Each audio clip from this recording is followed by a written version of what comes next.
Tips to enhance your electronic presentation. I'm Stephanie Nguyen. I'm Bethany Ringwald. And I'm Kristen Adrian. 13 steps to improve visuals on electronic presentations. Number 1, know the media being used. Choose well-designed graphics because those graphics are what create a better understanding. Be careful because busy presentations can divert attention from your overall message. 2, simplify content. Keep everything short and simple, writing only main ideas or key points. Talk more. 2 to 5 minutes per slide should be good. Number 3, limit information. At most, 5 to 7 words per line and 5 to 7 lines per slide. Make sure you're expanding your information over many slides and don't overcrowd. 10% of the slide should be blank. Step 4, make an organized outline. This should include class information, your objectives, topics and materials, a review of the objectives, and finally, a summary of required actions or assignments. 5, colors and contrast. Use very few colors in your presentation. Contrast between background and font using opposite colors. What you see on your computer screen may not be what you see on the actual presentation equipment. Highly textured, multicolored fills and loud backgrounds can be distracting. Also remember to avoid white backgrounds that can strain viewers' eyes in a darkened room. Number 6. A couple reminders when it comes to choosing fonts. They should be legible and should boost slides and enhance them without being the focus. Remember that they should be sized to fit the slide. You can use normal, bold, or extra bold versions of the same typeface to visually separate elements. Step number 7, transitioning smoothly. You need to remember to keep transitions smooth. Include pictures, graphs, and charts. Also label and be cautious of copyright laws. Step number 8, when scanning pictures. 3 things you need to remember are label graphs and pictures, know about the resolution in the pictures used, and keep pictures or images 50 to 75% of screen size. Step number 9, take care of conversions. Don't use anything with less than 6 pixels. Use light-colored backgrounds, not white, and big, bold font size shows up better than most.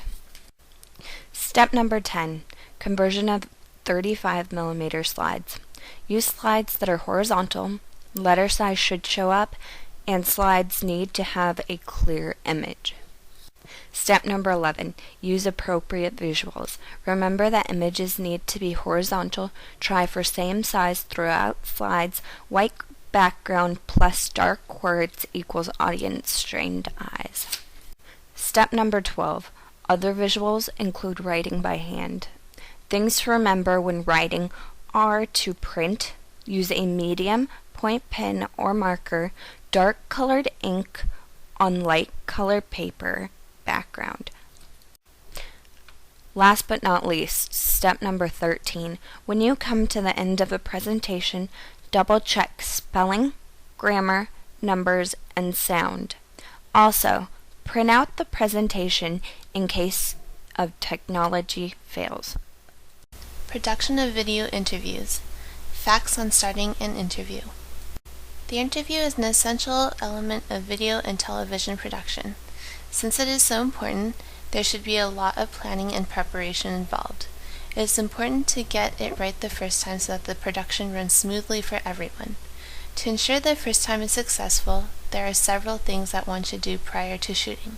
These things include contacting the interviewee or guest, choosing a location, preparing the equipment needed, getting set up for the shoot, and also going over all of the technical situations that are involved. It is best to double check everything with everyone involved so that it runs smoothly the first time around. Once one has done their planning and preparation, it is good to consider 3 types of people involved in an interview. These people are the interviewer, the guest, and the viewer. The interviewer is the person that decides on the topic being covered in the interview, asks the questions to the guest, and guides the discussion. The guest is the highlight of the interview. This person answers the questions and usually gets most of the camera shots.